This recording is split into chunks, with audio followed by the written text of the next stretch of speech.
ଅତି ଶୀଘ୍ର ଆଗମନ କରିବାକୁ ଯାଉଥିବା ପିତା ପରମେଶ୍ୱରଙ୍କୁ ଓ ଉଦ୍ଧାରକାରୀ ଯୀଶୁଖ୍ରୀଷ୍ଟଙ୍କୁ ଧନ୍ୟବାଦ ଦିଏ।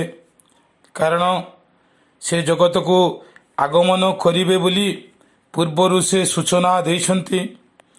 ତାଙ୍କରି ଆଗମନ ବିଷୟରେ ବାଇବେଲରେ ଅନେକ ସ୍ଥାନରେ ଲେଖା ଅଛି। ଆଉ ସେ ଆଗମନ ନିଶ୍ଚୟ କରିବେ। ତାଙ୍କରି ଆଗମନ ନିରାଟ ସତ୍ୟ, ତାହା କେହି ବି ଖଣ୍ଡନ କରିନପାରେ। ଆଉ ସେ ପ୍ରଥମରେ ଶିଶୁ ଭାବରେ ଆଗମନ କରିଥିଲେ, କିନ୍ତୁ ବର୍ତ୍ତମାନ ଦ୍ୱିତୀୟ ଆଗମନରେ ସେ ବିଚାରକର୍ତ୍ତା ଭାବରେ, ନ୍ୟାୟ ବିଚାରକର୍ତ୍ତା ଭାବରେ ଜଗତକୁ ଆସୁଛନ୍ତି। ସେ ସମସ୍ତଙ୍କର ବିଚାର କରିବେ, ଯାହା ବାଇବେଲ ପ୍ରକାଶ କରେ। ପ୍ରକାଶିତ ବାକ୍ୟରେ ଲେଖା ଅଛି, ଯେ କେହି ସମସ୍ତ ବିଷୟ ସାକ୍ଷ୍ୟ ଦେଉଅଛନ୍ତି, ସେ କହନ୍ତି ଆମ୍ଭେ ଶୀଘ୍ର ଆସୁଅଛୁ। ଆମେନ୍। ପ୍ରଭୁ ଅତି ଶୀଘ୍ର ଆସୁଛନ୍ତି ବୋଲି ଜଣାପଡ଼ୁଛି। ତେଣୁ ପ୍ରଭୁଙ୍କର ଆଗମନ ପୂର୍ବେ ଆମ ପ୍ରତ୍ୟେକଙ୍କର କି ପ୍ରକାର କାର୍ଯ୍ୟ କରିବା ଦରକାର, ପ୍ରଭୁଙ୍କ ଇଚ୍ଛା କ'ଣ, ସେହି ବିଷୟରେ ଆଜି ଆମେ ବାକ୍ୟ ଶୁଣିବାକୁ ଯିବା। ଆଜି ମୁଁ ରଖିଛି ଷଷ୍ଠ ତୁରୀ ବିଷୟରେ। ଷଷ୍ଠ ତୁରୀ, ଯାହାକି ମୁଁ ଚିନ୍ତା କରୁଅଛି, ଏହା ପାଳକମାନଙ୍କୁ ବୁଝାଯାଏ।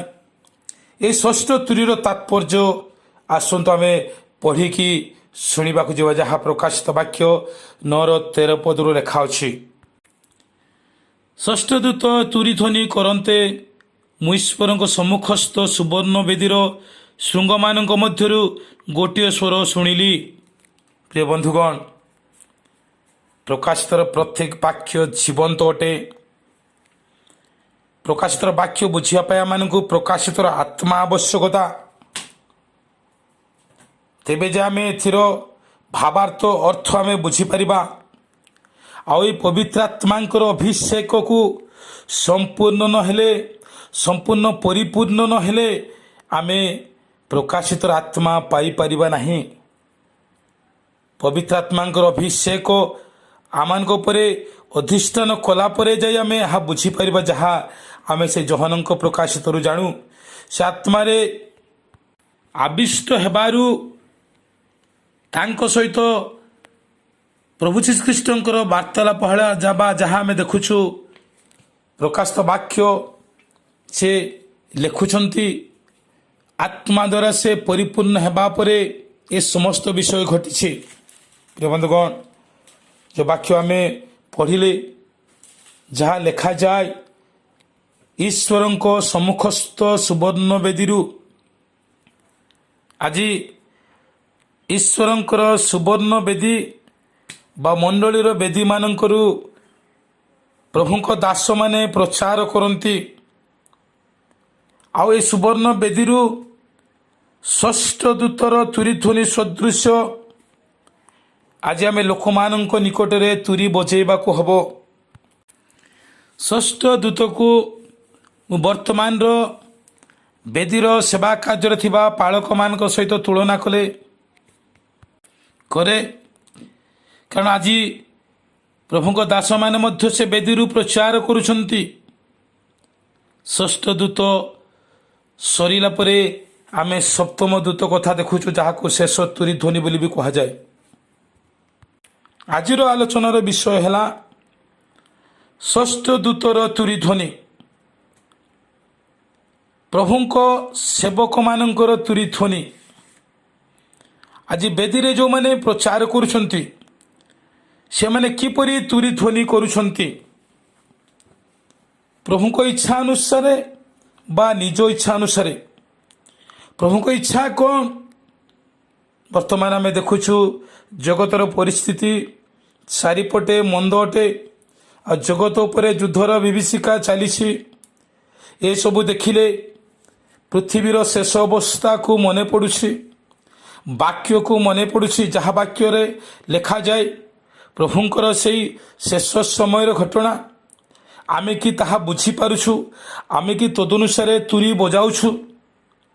ପାଳକମାନଙ୍କ ପାଇଁ ଆଜି ବିଶେଷ କରି ଏକ ଜାଗ୍ରତର ସଚେତନତାର ବିଷୟ ପ୍ରଭୁ ଆଜି ଆପଣମାନଙ୍କ ନିକଟରେ ଜଣାଇବାକୁ ଦେଲେ। ଯେହେତୁ ଯେଉଁ ତୁରୀ ଆମେ ବଜାଉଛୁ, ତାହା ଲୋକମାନଙ୍କୁ ଜାଗ୍ରତ କରିପାରୁଛି କି, ସଚେତନ କରିପାରୁଛି କି? ଯଦି ସେପରି ହେଉନାହିଁ ତେବେ ଆମେ ହାୟ ଦଣ୍ଡର ପାତ୍ର। ଯଦି ଆମମାନଙ୍କୁ ତୁରୀ ଦିଆଯାଇଛି ତଥାପି ଆମେ ତୁରୀର ଶବ୍ଦ ଶୁଣେଇ ପାରୁନାହୁଁ। ଆମେ ପ୍ରଭୁଙ୍କ ଇଚ୍ଛା ଅନୁସାରେ ବାକ୍ୟ ପରିବେଷଣ କରିପାରୁନାହୁଁ। ଏହି ଶେଷ ଦିନମାନଙ୍କରେ ଆମେ ପ୍ରଭୁଙ୍କ ଇଚ୍ଛା ଅନୁସାରେ ତୁରୀ ବଜେଇବାକୁ ହେବ। ପ୍ରଭୁ କ'ଣ ଚାହାନ୍ତି, ଆମେ କେଉଁପରି ତୁରୀ ବଜେଇଲେ ଆଜି ମଣ୍ଡଳୀ ରକ୍ଷା ପାଇପାରିବ? ଜିହିଜିକଲ୍ 33 ପର୍ବର ତାର 2 ପଦରୁ ଲେଖା ଅଛି, ହେ ମନୁଷ୍ୟ ସନ୍ତାନ, ତୁମ୍ଭେ ଆପଣା ଲୋକମାନଙ୍କର ସନ୍ତାନଗଣକୁ କୁହ ଓ ସେମାନଙ୍କୁ କୁହ, ଆମ୍ଭେ କୌଣସି ଦେଶ ବିରୁଦ୍ଧରେ ଖड्ग ଆଣିଲେ ସେ ଦେଶର ଲୋକମାନେ ଯେବେ ଆପଣମାନଙ୍କ ମଧ୍ୟରୁ କୌଣସି ଏକ ବ୍ୟକ୍ତିଙ୍କୁ ନେଇ ତାହାକୁ ଆପଣମାନଙ୍କର ପ୍ରହରୀ କରି ନିଯୁକ୍ତି କରନ୍ତି, ସେ ବ୍ୟକ୍ତି ଦେଶ ବିରୁଦ୍ଧରେ ଖड्ग ଆସିବାର ଦେଖିଲେ ଯେବେ ତୁରୀ ବଜାଏ ଓ ଲୋକମାନଙ୍କୁ ସଚେତନ କରାଏ, ତେବେ ଯେ କେହି ତହିଁର ତୁରୀ ଶବ୍ଦ ଶୁଣି ସଚେତନ ନ ହୁଏ, ପୁଣି ଖड्ग ଉପସ୍ଥିତ ହୋଇ ତାହାକୁ ସଂହାର କରେ, ତେବେ ତାହାର ରକ୍ତ ତାହାର ନିଜ ମସ୍ତକରେ ବର୍ତ୍ତିବ। ପ୍ରିୟ ବନ୍ଧୁଗଣ, ଏବେ ଏକ ପ୍ରହରୀ କଥା ଜିହିଜିକଲ୍ ଲେଖୁଛନ୍ତି, ଯାହାକୁ ଇସ୍ରାଏଲର ପ୍ରହରୀ ବୋଲି କୁହାଯାଏ। ଏକ ପ୍ରହରୀ ନିଯୁକ୍ତି କର, ସେ ଦେଶ ବିରୁଦ୍ଧରେ ଆସିଥିବା ଖड्ग ବିପଦ ସମସ୍ୟା ଉପରେ ଜଣାଇବ।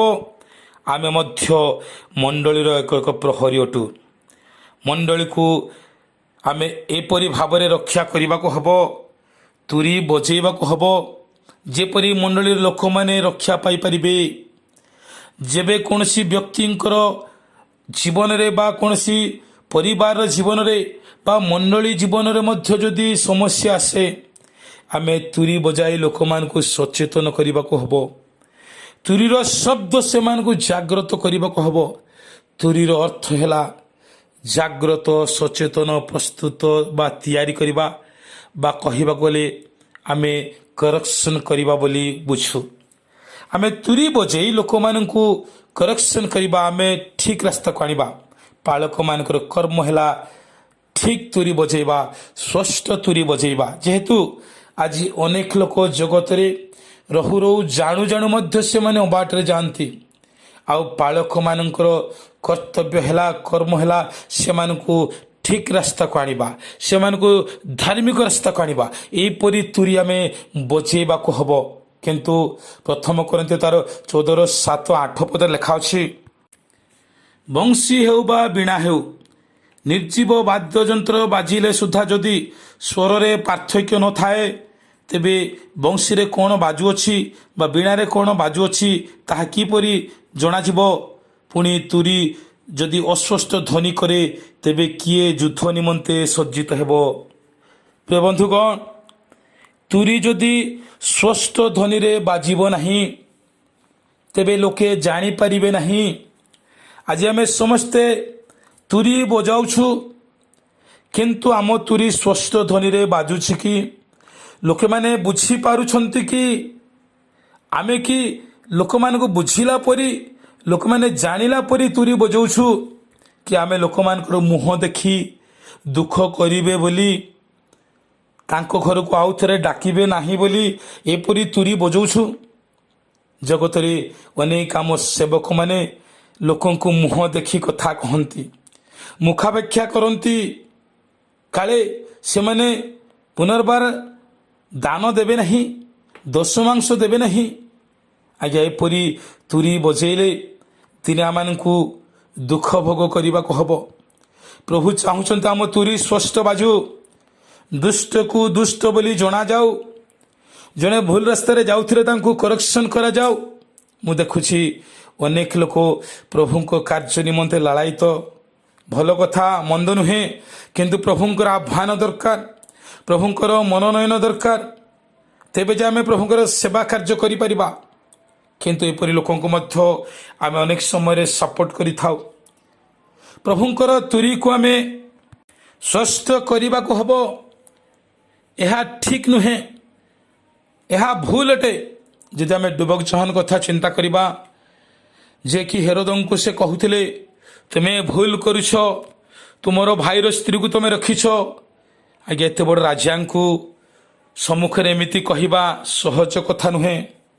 ତଥାପି ଜୋହନ ଏପରି ତୁରୀ ବଜାଉଥିଲେ, ଷଷ୍ଠ ତୁରୀ ବଜାଉଥିଲେ, ତାହା ହୁଏତ ଅନେକ ସମୟରେ ଲୋକମାନଙ୍କୁ ଦୁଃଖ ଲାଗୁଥାଇପାରେ।